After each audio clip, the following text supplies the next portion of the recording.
ಭೈರವ ನ್ಯೂಸ್ನ ಎಲ್ಲ ವೀಕ್ಷಕರಿಗೆ ಈ ನಿಮ್ಮ ಪೂರ್ಣಿಮಾ ಮಾಡುವ ನಮಸ್ಕಾರಗಳು. ವೀಕ್ಷಕರೇ, ಕರ್ನಾಟಕ ರಾಜ್ಯದಲ್ಲಿ ಭಾರೀ ಸುನಾಮಿ ಎಬ್ಬಿಸಿದ ಜಾತಿ ಗಣತಿ ವರದಿ ರಾಜ್ಯದ ರಾಜಕೀಯ ವಲಯದಲ್ಲಿ ಸಂಚಲನ ಸೃಷ್ಟಿಸಿದೆ. ರಾಜ್ಯದಲ್ಲಿ ಆಡಳಿತದಲ್ಲಿರುವ ಕಾಂಗ್ರೆಸ್ ಸರ್ಕಾರದ ಸನ್ಮಾನ್ಯ ಮುಖ್ಯಮಂತ್ರಿಯವರಾದ ಸಿದ್ದರಾಮಯ್ಯನವರು ಜಾತಿ ರಾಜಕೀಯ ಸೃಷ್ಟಿಸಿದ ಬಿರುಗಾಳಿ ಯಾವಾಗ ಶಾಂತವಾಗುತ್ತೋ ಗೊತ್ತಾಗುತ್ತಿಲ್ಲ. ಆದರೆ ಇವರದ್ದೇ ಆಡಳಿತ ಪಕ್ಷದಲ್ಲಿರುವ ಸಚಿವರು ಮತ್ತು ಶಾಸಕರು ಹಾಗೂ ಪ್ರತಿಯೊಂದು ಜಾತಿಯ ಸ್ವಾಮೀಜಿಗಳು ಮತ್ತು ಮುಖಂಡರು ಇದರ ವಿರುದ್ಧ ವಾಗ್ದಾಳಿ ಮುಂದುವರೆಸಿದ್ದಾರೆ. ತಮ್ಮ ಜಾತಿಯ ಜನಸಂಖ್ಯೆ ಕಡಿಮೆ ಸಂಖ್ಯೆಯಲ್ಲಿ ತೋರಿಸಿದ್ದಕ್ಕೆ ಎಲ್ಲೆಡೆ ಆಕ್ರೋಶ ವ್ಯಕ್ತವಾಗುತ್ತಿದೆ.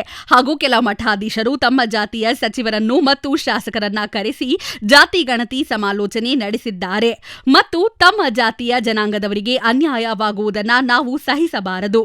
ಅದಕ್ಕೋಸ್ಕರ ತಮ್ಮ ಸ್ಥಾನಕ್ಕೆ ರಾಜೀನಾಮೆ ಕೊಡಲು ತಿಳಿಸುವುದರೊಂದಿಗೆ ರಾಜ್ಯ ಸರ್ಕಾರದೊಂದಿಗೆ ಸಮರಕ್ಕೆ ಸಿದ್ಧರಾಗಿದ್ದಾರೆ. ಮತ್ತು 10 ವರ್ಷಗಳ ಹಿಂದೆ ನಡೆಸಿದ್ದ ಜಾತಿ ಗಣತಿ ಈಗ ಜಾರಿಗೆ ತರುತ್ತಿರುವುದು ಅಪಹಾಸಕ್ಕೆ ಒಳಗಾಗಿದೆ.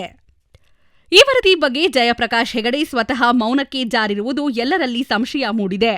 ಸನ್ಮಾನ್ಯ ಮುಖ್ಯಮಂತ್ರಿಗಳು ತಮಗೆ ಅನುಕೂಲವಾಗುವಂತೆ ವರದಿ ತಯಾರಿಸಿದ್ದಾರೆ ಎಂಬ ಆಪಾದನೆ ಕೇಳಿಬರುತ್ತಿದೆ. ಅಷ್ಟೇ ಅಲ್ಲ, ಈ ವರದಿಯ ಮೂಲ ಪ್ರತಿಯು ಕಳೆದು ಹೋಗಿದೆ ಎಂಬುದು ಹಾಸ್ಯಾಸ್ಪದವಾಗಿ ತೋರಿದೆ.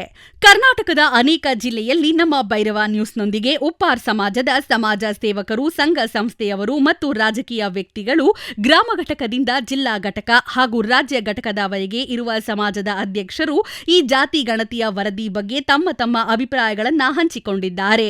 ಅದರ ಬಗ್ಗೆ ಉಪ್ಪಾರ್ ಸಮಾಜ ಬಾಂಧವರು ತಮ್ಮ ಉಪ್ಪಾರ್ ಸಮಾಜದಲ್ಲಿ ಶೈಕ್ಷಣಿಕ, ಆರ್ಥಿಕ, ಸಾಮಾಜಿಕ, ರಾಜಕೀಯ ಎಲ್ಲಾ ಕ್ಷೇತ್ರದಲ್ಲಿ ಹಿಂದೆ ಉಳಿದಿದ್ದು, ನಮ್ಮ ಸಮಾಜದ ಜನಸಂಖ್ಯೆ ಸುಮಾರು 70 ರಿಂದ 80 ಲಕ್ಷ ಜನ ಕರ್ನಾಟಕದಲ್ಲಿ ವಾಸವಾಗಿದ್ದು, ಆದರೆ ಇಂದಿನ ಸರ್ಕಾರ ನಮ್ಮ ಸಮಾಜದ ಜನ ಕೇವಲ 7 ಲಕ್ಷ ಇದ್ದಾರೆ ಎಂದು ಜಾತಿ ಜನಗಣತಿ ವರದಿ ಕೊಟ್ಟಿದೆ.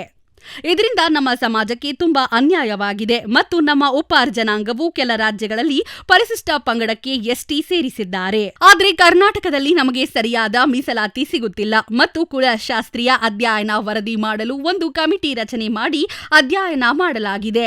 ಈ ವರದಿ ಪ್ರಕಾರ ಉಪ್ಪಾರ್ ಸಮಾಜ ಬಾಂಧವರನ್ನ ಎಸ್ಟಿ ವರ್ಗಕ್ಕೆ ಸೇರಿಸಲು ಶಿಫಾರಸು ಮಾಡಲಾಗಿದೆ ಮತ್ತು ಈ ವರದಿಯನ್ನು ಸುಮಾರು 1.5 ವರ್ಷದ ಹಿಂದೆನೇ ರಾಜ್ಯ ಸರ್ಕಾರಕ್ಕೆ ಸಲ್ಲಿಸಿದೆ.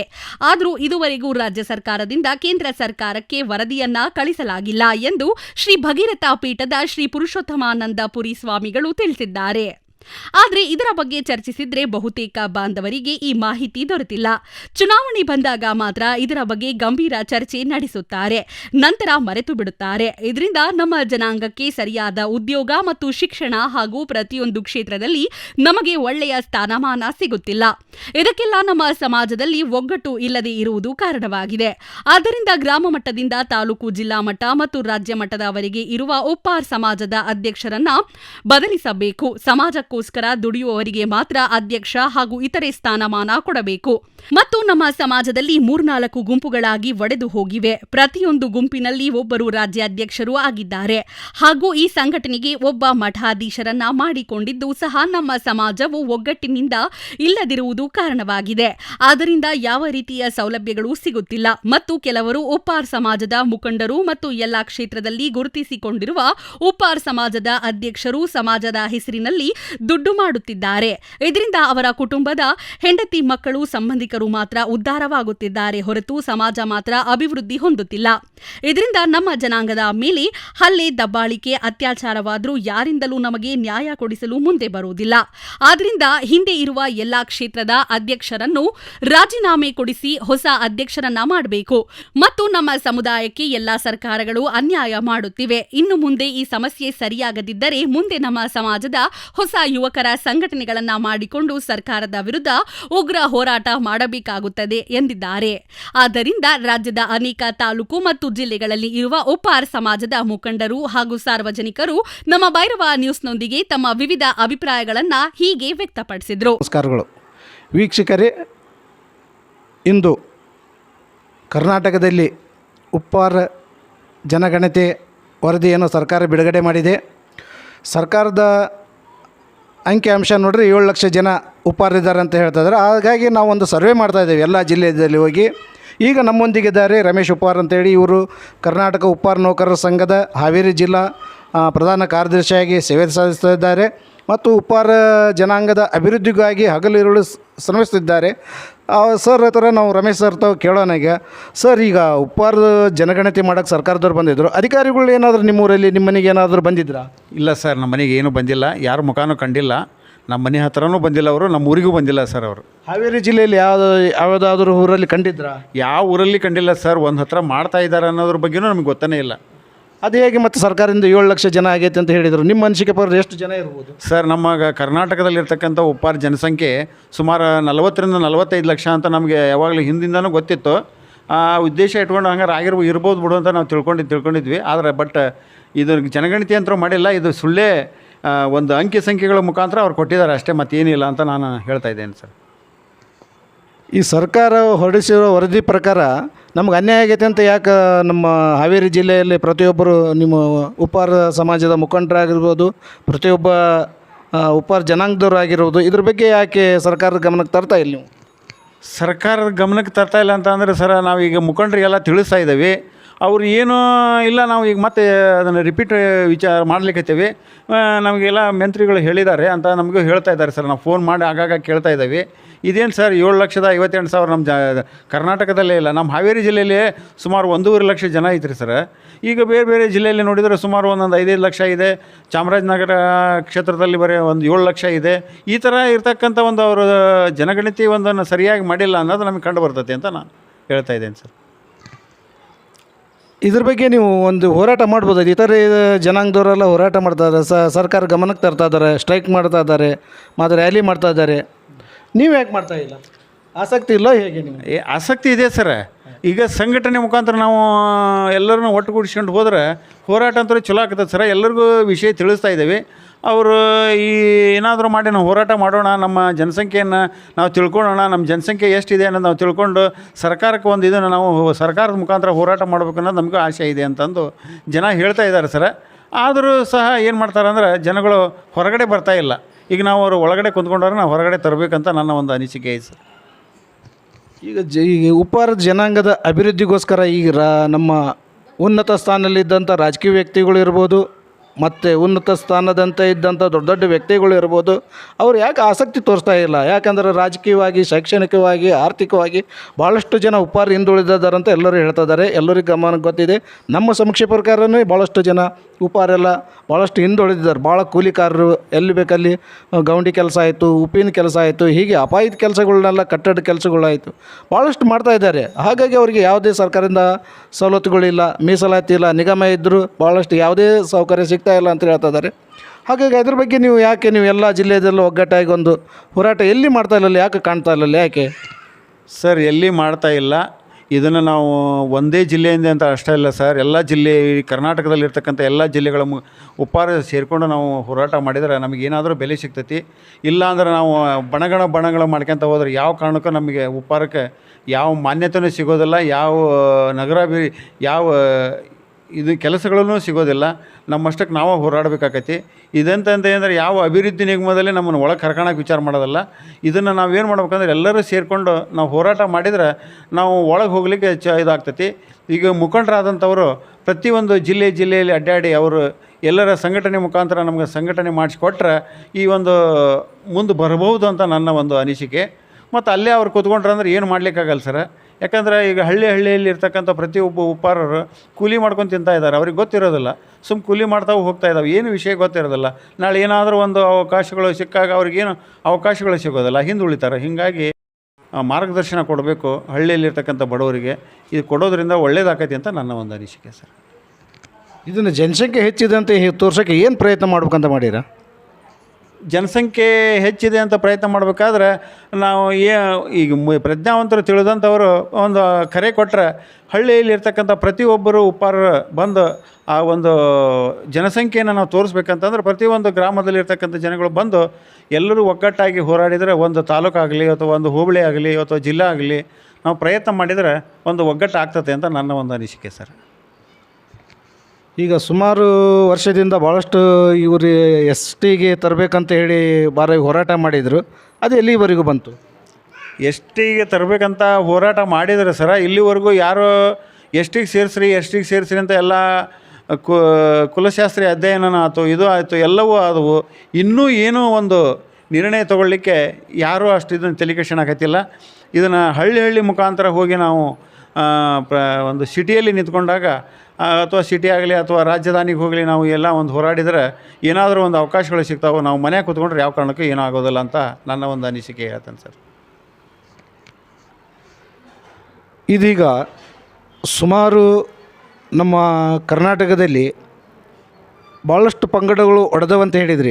ಅವು ಯಾಕೆ ಒಂದಾಗೋಕ್ಕೆ ಪ್ರಯತ್ನ ಪಟ್ಟಿಲ್ಲ ನೀವು? ಎಲ್ಲ ಈಗ ಉಪವಾಸ ಜನಾಂಗದಲ್ಲಿ 4-5 ಗುಂಪಾಗಿ ಹೋರಾಟ ಮಾಡ್ತಾ ಇದ್ದಾರೆ ಅಂತ ಹೇಳ್ತಾ ಇದ್ದಾರೆ. ಯಾಕೆ ಒಂದೇ ಕಡೆ ಗುಂಪಾಗಿ ಹೋರಾಟ ಮಾಡಿದ್ರೆ ನಿಮಗೆ ಸರ್ಕಾರಕ್ಕೆ ಗಮನಕ್ಕೆ ತರ್ಬೋದು, ನಿಮ್ಮ ಹೋರಾಟಕ್ಕೆ ಯಶಸ್ವಿ ಸಿಗ್ಬೋದಲ್ಲ? ಸಿಗ್ಬೋದು ಸರ್. ಎಲ್ಲರೂ ಸೇರಿ ಒಂದಾಗಿ ನಾವು ಹೊರಟ್ರೆ ಅಂದ್ರೆ ಸಿಗ್ತತಿ. ಆದರೆ ನಾವು ಪಂಗಡಗಳು ಮಾಡ್ಕೊಂಡು ಅವ್ರು ಹೆಚ್ಚು ಇವ್ರು ಹೆಚ್ಚು, ಅವ್ರು ಬೇಡ ಇವ್ರು ಬೇಡ ಅನ್ಕೊತ ಹೋದ್ರೆ ಯಾವ ಕಾರಣಕ್ಕೂ ನಾವು ಪಂಗಡದಿಂದ ಒಂದಾಗೋದಲ್ಲ. ನಾವು ಹಿಂಗೆ ಪಂಗಡ ಮಾಡ್ಕೊಂಡು ಅವರೊಬ್ಬರು ಇವರೊಬ್ಬರು ಅನ್ಕೊತ ಆ ಕಡೆ ಮೂಲೆ ಈ ಕಡೆ ಮೂಲೆ ಅನ್ಕೊತ ಹೋಗ್ತಾ ಇದ್ದೀವಿ. ಇದು ಯಾವ ಕಾರಣಕ್ಕೂ ಮುಂದೆ ಬರೋಕ್ಕಾಗೋದಲ್ಲ ಸರ್. ನಾವೆಲ್ಲರೂ ಒಗ್ಗಟ್ಟಾಗಿ ಎಲ್ಲದನ್ನು ಹಿಂದಿನದನ್ನೆಲ್ಲ ಮರೆತು ನಾವೆಲ್ಲ ಒಗ್ಗಟ್ಟಾಗಿ ಪ್ರತಿಯೊಂದು ಹಳ್ಳಿಯಲ್ಲಾಗಲಿ ಅಥವಾ ಪ್ರತಿಯೊಂದು ಹೋಬಳಿಯಲ್ಲಾಗಲಿ ಒಂದು ತಾಲೂಕು ಮಟ್ಟದಲ್ಲಾಗಲಿ ಜನಸಂಖ್ಯೆಗಳನ್ನ ಒಂದುಗೂಡಿಸ್ಕೊಂಡು ನಾವೆಲ್ಲ ಉಪ್ಪಾರರು ಒಂದೇನಪ್ಪ ಅನ್ಕೊಂಡು ತಿಳ್ಕೊಂಡು ಹೋದ್ರೆ ನಮಗೇನಾದರೂ ಒಳ್ಳೆಯದಾಗ್ತತಿ. ನಮ್ಮ ಈ ಒಂದು ಉಪ್ಪಾರ ಸಮಾಜದಿಂದ ಅನೇಕ ವಿದ್ಯಾರ್ಥಿಗಳು ಮುಂದೆ ಬರಲಿಕ್ಕೂ ಸಾಧ್ಯ ಆಗ್ತತಿ. ಎಷ್ಟೋ ವಿದ್ಯಾರ್ಥಿಗಳು ಅರ್ಧಕ್ಕೆ ಬಿಟ್ಟು ಇವತ್ತು ಮನೆಯಲ್ಲಿ ಕುಳಿತುಕೊಂಡಿದ್ದಾರೆ, ಅವರಿಗೆ ಯಾವುದೂ ಅವಕಾಶಗಳು ಸಿಗ್ತಾ ಇಲ್ಲ. ಹಾಗಾಗಿ ನನ್ನ ಒಂದು ಅನಿಸಿಕೆ ಪ್ರಕಾರ ಮಕ್ಕಳಿಗೆ ಒಳ್ಳೆಯದಾಗಲಿ, ಬರೋ ಮಕ್ಕಳಿಗೆ ಒಳ್ಳೆಯದಾಗಲಿ ಅನ್ನೋ ಒಂದು ಉದ್ದೇಶ ಇಟ್ಕೊಂಡು ಈ ಎಲ್ಲ ಜನ ಇಡೀ ಕರ್ನಾಟಕದಲ್ಲಿರ್ತಕ್ಕಂಥ ಎಲ್ಲ ಜನಗಳು ಒಂದು ಒಟ್ಟಾಗಲಿ ಅಂತ ನಾನು ತಿಳ್ಕೊಂಡು ಹೇಳ್ತಾ ಇದ್ದೇನೆ ಸರ್. ಇದುವರೆಗೆ ಸುಮಾರು ಕಡೆ ನಾವು ಸಮೀಕ್ಷೆಯನ್ನೇ ಬಗ್ಗೆ ನಾವು ಭಾಳಷ್ಟು ಜನರ ನಾವು ಭೇಟಿಯಾಗಿ ಅವರ ಅನಿಸಿಕೆ ಕೇಳಿದಾಗೆ ಈ ಒಂದು ಬಂದಂಥ ಸರ್ಕಾರದ ವರದಿ 7 ಲಕ್ಷ ಅನ್ನೋದು ಸರಿಯಿಲ್ಲ. ಮತ್ತೊಮ್ಮೆ ನಮಗೆ ಜನಗಣತಿನೇ ಖುದ್ದಾಗಿ ಅಧಿಕಾರಿಗಳು ಮನೆ ಭೇಟಿ ಕೊಟ್ಟು ಆ ಲೆಕ್ಕ ಅಂಕಿ ಅಂಶ ತೋರಿಸ್ಬೇಕಂತ ಕೇಳ್ತಾ ಇದ್ದಾರೆ. ನಿಮ್ಮದು ಅನಿಸಿಕೆ ಏನು ಸರ್? ಅದು ಮತ್ತು ಸರ್ವೆ ಹೊಸದಾಗಿಂದ ಅವರ ಜನಗಣತಿ ಮಾಡೋದು ಉತ್ತಮ ಅಂತೀರೋ? ಹೌದು ಸರ್ ಉತ್ತಮ. ಅವರು ಜನಗಣತಿ ಮಾಡೋದರಿಂದ ಉತ್ತಮ ಆಗ್ತದೆ. ಯಾಕಂದ್ರೆ ಜನಗಣತಿ ಕೊಟ್ಟಿರ್ತಕ್ಕಂಥ ಮಾಹಿತಿ ಪ್ರಕಾರ ಎಲ್ಲದೂ ಸುಳ್ಳದು. ಆ ಮಾಹಿತಿ ತೊಗೊಂಡು ಹೋದರೆ ಈ ಬಡ ಉಪ್ಪಾರಿಗೂ ಏನೇನೂ ಸಿಗೋದಿಲ್ಲ ಅಂತ ನಾನು ಹೇಳ್ತಾ ಇದ್ದೇನೆ. ಇನ್ನೂ ಒಂದು ಸಲ ನಾವು ಸರ್ವೆ ಮಾಡಿದಾಗ ಅದೆಷ್ಟು ಜನಗಣತಿ ಇದೆ ಅನ್ನೋದು ನಮ್ಗೆ ಗೊತ್ತಾಗತ್ತೆ. ನಮಗೆ ಯಾಕಂದ್ರೆ ನಾವು ಹಿಂದಿನಿಂದನೂ ನೋಡ್ಕೋತಾ ಬಂದವು ಸರ್. ಸುಮಾರು 2004-5 ಯಾವಾಗ 20-25 ಲಕ್ಷ ಐತೆ ಅಂತಂದರು. ಇವತ್ತೆಲ್ಲ 25ನೇ ಇಸ್ವಿ ಸರ್. ಸುಮಾರು ಒಂದು 40 ಲಕ್ಷದ ಮೇಲೆ ಹೋಗೈತೆ ಅಂತಂದು ಎಲ್ಲರೂ ಜನಗಣತಿ ಪ್ರಕಾರ ನಾವು ಹಿಂದಿನಿಂದ ಸುಮಾರು ವರ್ಷಗಳಿಂದಲೇ ಕೇಳ್ಕೋತಾ ಬರ್ತಾ ಇದ್ದೀವಿ. ಬಟ್ ಯಾರೂ ಅದರ ಬಗ್ಗೆ ಗಮನ ಹರಿಸ್ತಾ ಇಲ್ಲ. ಕೆಲವೊಬ್ಬರು ಮುಖಂಡರಾದಂಥವ್ರು ಅದನ್ನು ಮಾಡೋಣ್ರಿ ಇದನ್ನು ಮಾಡೋಣ ಬರ್ರಿ ಅಂತಂದು ಬರೆಯೋದು ಇದನ್ನು ಮಾಡ್ತಾ ಇದ್ದಾರೆ. ಅದಕ್ಕಾಗಿ ಇದನ್ನು ಇನ್ನೊಂದು ಸಲ ಸರ್ವೆ ಮಾಡೋದ್ರಿಂದ ಒಳ್ಳೆಯದು ಅಂತ ನನ್ನ ಅನಿಸಿಕೆ ಸರ್. ಇದೀಗ ಸುಮಾರು ಈ ಜನಗಣತಿ ಮಾಡಿದಂಥ ವರದಿ ಸುಮಾರು 10 ವರ್ಷದಿಂದ ಮಾಡಿದಂಥದ್ದು ಈಗ ತರಾತುರಿ ಸರ್ಕಾರದವ್ರು ಯಾಕೆ ಅನಾಶವಾಗಿ ಇದನ್ನು ಬಿಡುಗಡೆ ಮಾಡಿ ಗೊಂದಲಕ್ಕೆ ತಂದಿಟ್ಟಿರೋದಲ್ಲ, ಏನು ಇದ್ರ ಬಗ್ಗೆ ನಿಮಗೇನು ಮಾಹಿತಿ ಇದೆ ಸರ್? ನೋಡಿ ಸರ, ಇದು ಗೊಂದಲಕ್ಕೆ ತಂದಿಡುವಂಥ ವಿಚಾರಗಳನ್ನು ಇಟ್ಕೊಂಡಿದ್ದಾರೆ. ಇದು ತರಾತುರಿ ಸರ್ವೆ ಮಾಡ್ಯಂತರೂ ಮಾಡಿಲ್ಲ ಅಂತ ಅನಿಸುತ್ತೆ ನನಗೆ. ಯಾವ ಕಡೆನೂ ಎಷ್ಟು ಸರ್ವೆ ಮಾಡಿಲ್ಲ. ಇದು ತರಾತುರಿ ಹಂಗೆ ಅಂಕಿ ಸಂಖ್ಯೆಗಳು ಕೊಡಬೇಕು ಸರ್. ಈಗ ಸರ್ಕಾರದವರು 7 ಲಕ್ಷ ಜನ ಇದ್ದಾರೆ ಅಂತಾರೆ. ಆಗ ಸರ್ಕಾರದ ಬಜೆಟಿಂದ 7 ಲಕ್ಷ ಜನರಿಗೆ ಎಷ್ಟದೋ ಅದು ಕೊಡ್ತಾರೆ. ಈಗ ಅನೇಕ ಮಕ್ಕಳು, ನೀವು ಒಬ್ಬ ಶಿಕ್ಷಕರಾಗಿ ಇದುವರೆಗೆ ಸೇವೆ ಸಲ್ಲಿಸಿದ್ದೀರಾ ಅನೇಕ ತಾಲೂಕಿನಲ್ಲೆಲ್ಲ. ಈ ಮಕ್ಕಳ ಭವಿಷ್ಯದ ಬಗ್ಗೆ ಏನು ಹೇಳ್ತಿದ್ದಾರೆ ಹೇಳಿ ಸರ್? ಸರ್, ಮಕ್ಕಳ ಭವಿಷ್ಯ ಬಗ್ಗೆ ಹೇಳಬೇಕಾದ್ರೆ ನಮ್ಮ ಉಪ್ಪಾರ ವಿದ್ಯಾರ್ಥಿಗಳಿಗೆ ಒಂದು ಹಾಸ್ಟ್ಲು ಸರಿಯಾಗಿ ಸಿಗ್ತಾಯಿಲ್ಲ. ಆಮೇಲೆ ಓದಬೇಕಾದ್ರೆ ಅವ್ರಿಗೇನು ಫೆಸಿಲಿಟೀಸ್ ನೆಟ್ಟಿಗೆ ಸಿಗ್ತಾಯಿಲ್ಲ.